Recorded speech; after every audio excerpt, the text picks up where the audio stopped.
عبداللہ بن محمد بن حنفیہ کہتے ہیں، میں اپنے باپ کے ساتھ اپنے انصاری سسرال کے پاس گیا، وہاں نماز کا وقت ہو گیا۔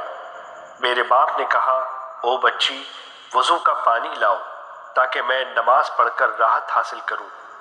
لیکن جب انہوں نے دیکھا کہ ہم ان راحت والے الفاظ کا انکار کر رہے ہیں تو انہوں نے کہا، میں نے رسول اللہ صلی اللہ علیہ وسلم کو یہ فرماتے ہوئے سنا تھا، بلال اٹھو اور نماز کے ساتھ مجھے راحت پہنچاؤ۔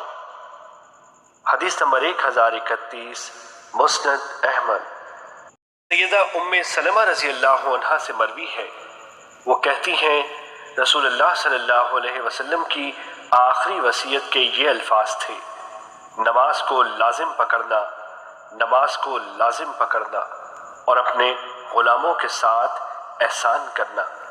یہاں تک کہ آپ صلی اللہ علیہ وسلم نے ان الفاظ کو سینے میں دہرانا شروع کر دیا اور آپ صلی اللہ علیہ وسلم کی زبان کو اظہار کرنے کی طاقت نہیں رہی تھی۔ حدیث نمبر 1033، مسند احمد۔